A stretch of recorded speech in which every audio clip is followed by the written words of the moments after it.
So we'll start by quick reading or quick preview of what we have completed already. So in the first part, we have started the chapter Reshaping India's Political Map, and we have learned that whenever we use the word medieval period, we are only referring to 11th to 17th century.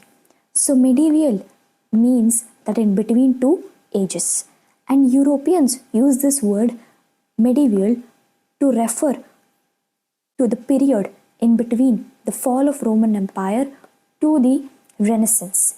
For them, it is from the Dark Age to modern science. But for us, whenever we are referring to medieval, we only simply mean 11th to 17th century. So the new era in India's history began in the 11th century, and it has started due to invasions. So invasions, usually the people who invade are called invaders, and those who have invaded India were mostly Central Asian, that is either they are Turkic or Afghan. So when we refer to Turkey, we mean it is either Turkey or Siberia. The purpose of invasions. So the main purpose of invasions is, the first is for the riches, for the wealth, for plundering the wealth, and the second is for their territorial ambitions or expansions of their rule, and the third and the most interesting one is for spreading their religion. So invasions used to happen even for the spreading of religion. So next, starting with the 13th century. So in the 13th century, we can see the beginning or the rise of the Delhi Sultanate. So Sultanate, in the sense, it is a territory which is ruled by Sultan. Sultan is referring to a Muslim head. Usually the Muslim kings refer themselves to be as sultans. So the territories which are ruled by Sultan is called the Sultanate. So how did the formation of the Delhi Sultanate start? So King Prithviraj Chauhan, who ruled over the northwestern parts of India. So King Prithviraj Chauhan had ruled over the northwestern parts of India, and he was defeated in this year, and this has given rise to the formation of the Delhi Sultanate. So in the Delhi Sultanate, primarily we can see 5 successive dynasties. The first is the Mamluk or the slaves, and next is the Khilji or Khalji. Both refer to the same thing, it's just the transcription errors. And next is Tughlaqs, Saids and Lodhis.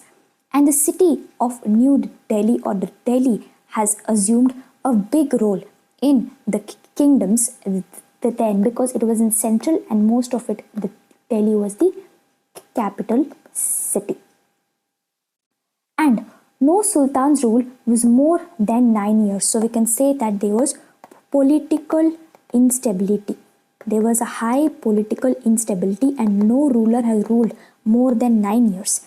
And whenever one ruler had to proceed or succeed for another, then there always used to be violent reactions. So whenever a second person has to take the throne, it was always in the violent way, and there was always political instability. And in the 14th century came the Alauddin Khilji. So he was always on military campaigns, and he has conquered the north and central India, and also he has repelled many of the Mongol forces. So Mongols were the ones who have most control, most parts of Asia. They had control on most parts of Asia, and they wanted to also invade India and add up to their expansions.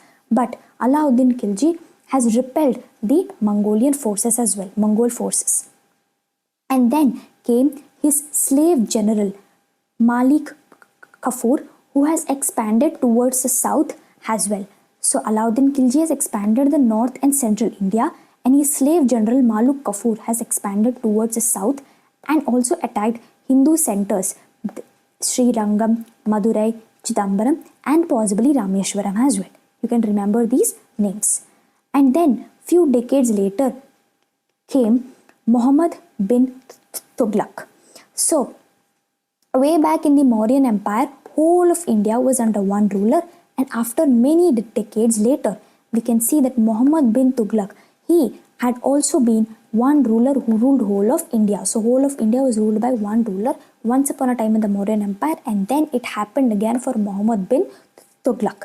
But this rule was very short-lived, so its duration was very less.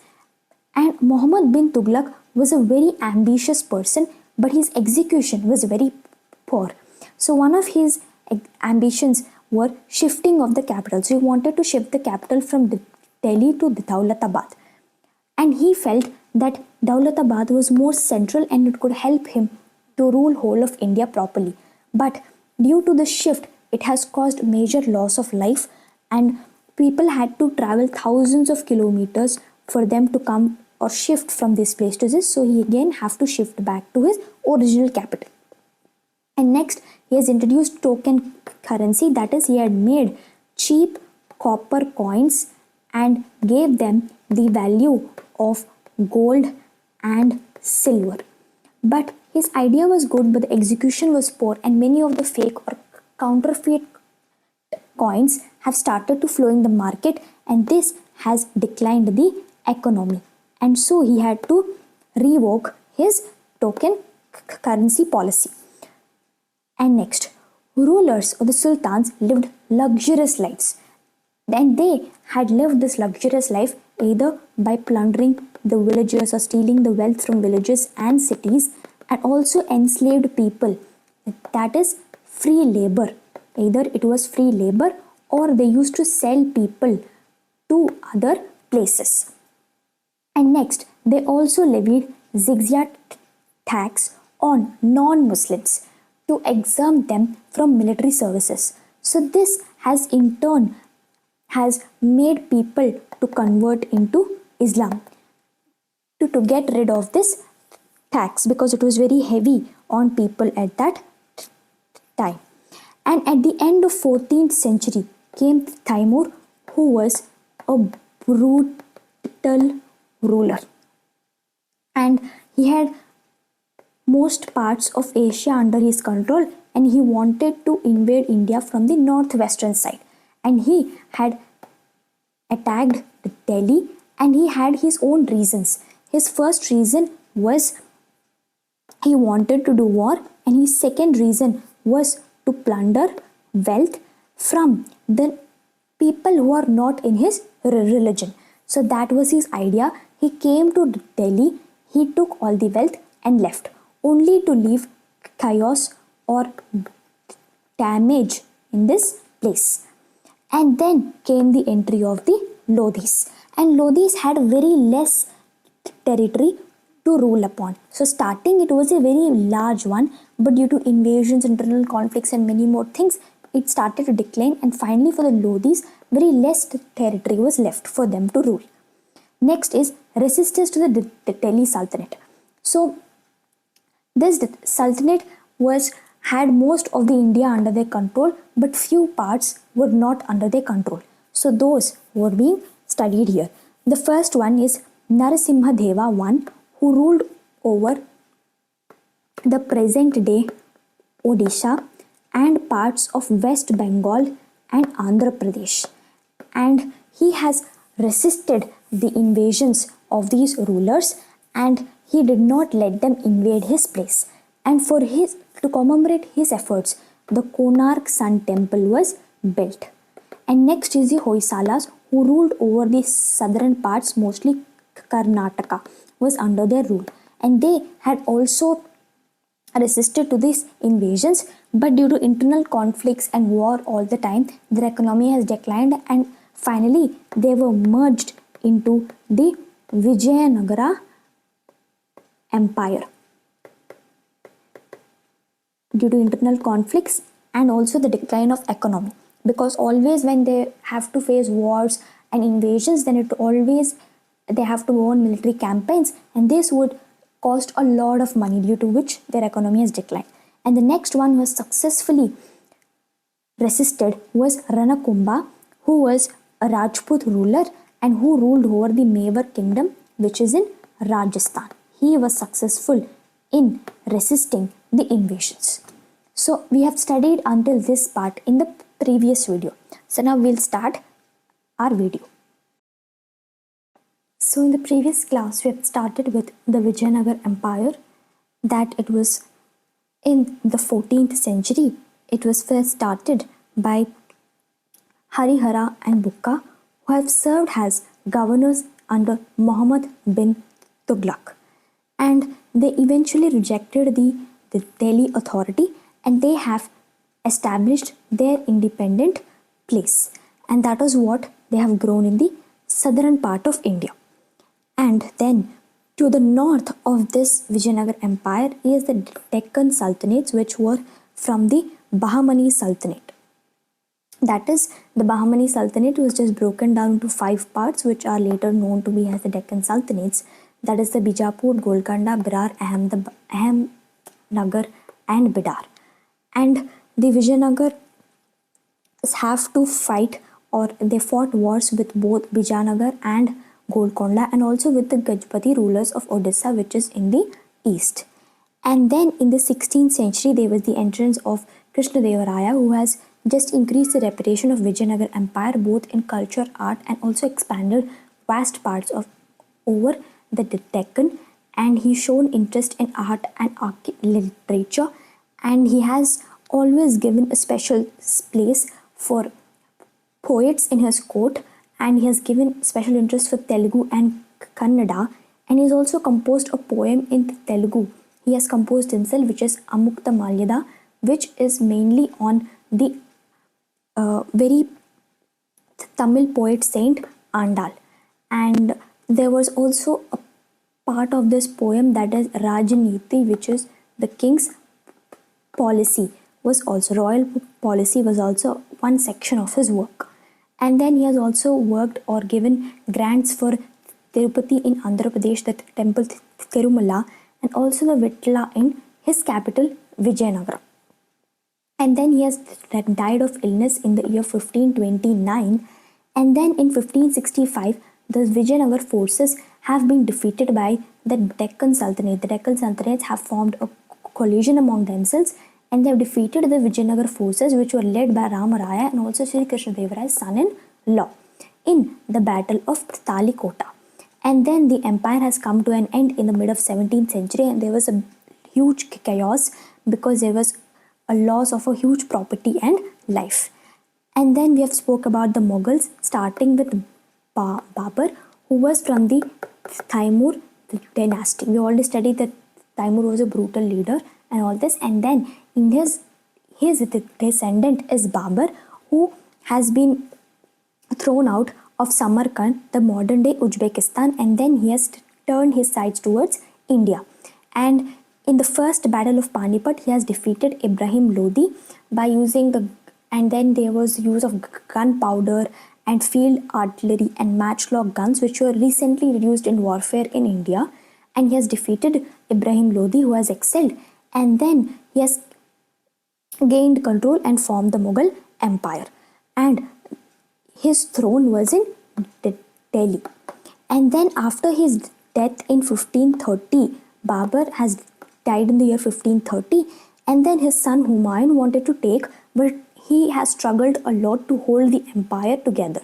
And then taking this as an advantage, there was the entry of Sher Shah Suri as well, who is Afghan leader who has established the Sur Empire. And then after Humayun came Akbar, who had been the declared emperor at the age of 13 after the accidental death of his father. And then he has also a great strategist, he is very ambitious, and he has gained control of most parts of India, and he had fought many wars, and he was also somewhat brutal, or he has followed the ideas of his forefathers as well. And one such example we were given about the Chittorgarh, and how the women have committed Johar and all those things were studied. And then after that, being a strategist, he has also kept many marriage alliances with Rajput rulers, and he has also gained or spoke about interfaith respecting all the faiths and all these things, and also appointed Hindu officials in his court. And then after that, he has a long reign that has lasted for about 50 years, and he has died in the year 1605. And then came his son Jahangir, who has also been or followed his father's path, and he has a love for art and architecture, and he had also expanded his kingdom into the Deccan. And then came his son Shah Jahan, whom we all know as the one who has built the Taj Mahal, and he has also given interest in art and architecture, and under his rule there were many buildings of the Humayun's tomb in Delhi, the Red Fort in Delhi and Agra and all those things, and he has also given special place for classical arts and music. And then after that we can see that in the Delhi Sultanate the transition from one emperor to another was violent, and this has again happened from the transition between Shah Jahan to Aurangzeb, because Aurangzeb wanted to give his throne to the first son, who was Dara Shikoh, who was Shah Jahan's eldest son. But Dara's younger brother, who was Aurangzeb, wanted the kingdom, and so he has fought several battles with his brother and also executed him. And he has presented the severed head to his father and also imprisoned him until he died. And then Aurangzeb has also made many expansions to his kingdom, and he has imposed taxes on people which have been abolished at the time of Akbar. That is the pilgrimage tax and the ziyya tax, and all those were abolished by Akbar, but they were again installed or re-established by Aurangzeb. And then after Aurangzeb, almost the Mughals have come to an end, because they were not consistent, and there were always instabilities, and there were also huge resistance to the Mughals. And one such examples we have given about the Jat peasantry, and many tribal groups have also resisted to the Mughals. And we also studied about Rani Durgavati. Now in this part we'll be starting with the surge of the Rajputs. In the previous part we have started with the surge of Rajputs. So we have seen that their location was primarily in the northwest of India, and they have the proud traditions they inherited from their earlier or their ancestors, and they've also resisted the Arab invasions of Sindh and few centuries earlier, and the Rajputs were always battling against invasions, and there were two groups formed, that is the Mewar and the Marwar. And we've already seen in the previously about Ranakumbha, who was ruling the Mewar kingdom, which was in Rajasthan, and he was successful in stopping the invasions. And then we have studied about Ranasanga, who in the early 16th century has unified all the Rajput clans to battle against Babur, the first Mughal ruler, in the Battle of Khanwa. It is important to remember that it was the Battle of Khanwa where Ranasanga has united all the Rajput clans. And next we've studied about Maharana Pratap, who, even though he was wounded in one of the wars, he escaped from that place and learned a special warfare that is known as guerrilla warfare, where people would actually know the terrain where they are fighting, and with this they can make secret attacks on their enemies. So in this way he had learned this skill, and he was supported by bills. Therefore the Mewar emblem also has a bill warrior on the left and the king on the right. So this emblem shows us how much importance the bills had in his rule. And then we have started studying about the Ahoms, who were an ethnic group in the 13th century, and they have migrated from the present day Myanmar to the Brahmaputra valley and formed the Ahom. They have become the Ahoms. So they have followed the pike system to stop or resist the invasion. So pike system is where the general public will be called on to fight in exchange for land rights. So whenever there is war or high time or the need for an army, then the common people, the able men, would be called for the war, and after it they'll be handing over for the exchange of land rights. So in this way, even though the Ahoms did not have a permanent army, but the temporary army was enough for them to resist the invasions. So in this way, they are able to protect their traditions, and because of them, the Northwest have such great traditions till date. And next, we've studied about the rise of Sikhs. So basically, in the 15th century, we can see that Guru Nanak has spread the message of compassion and oneness of God, and his followers are called to be the Sikhs. So Guru Nanak's followers are called to be Sikhs, and initially it was just a spiritual movement, but later on, due to the ongoing invasions, they had to turn it out to be a rebellious movement as well. So one such example is Guru Arjan, who has supported his rebellious son, and this went or caught the eye of Emperor Jahangir, who had Guru Arjan beheaded. So due to this, Guru Har Gobind, who was the son of Guru Arjan, had to start military or martial trainings, and he had fought against the Mughal forces. And then we have seen that in the year 1675, the Kashmiri Pandits have approached Guru Teng Bahadur, who had initiated to support the Kashmiri Pandits from or protection from the religious persecutions. But and he also, because Aurangzeb has ordered people to convert into Islam, and he had them tortured for this reason. And Guru Teng Bahadur, with his supporters, has tried to help the Kashmiri Pandits, due to which he was tortured and beheaded in the Chandni Chowk, which is in New Delhi.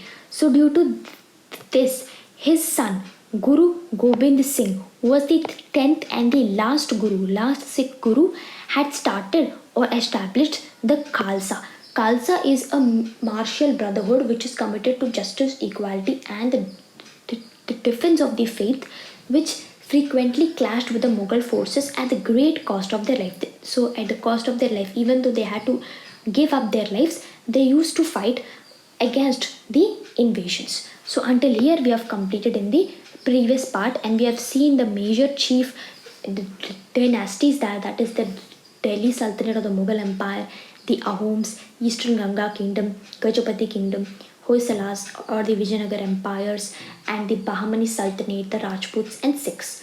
So in this part, we'll be starting with administering India.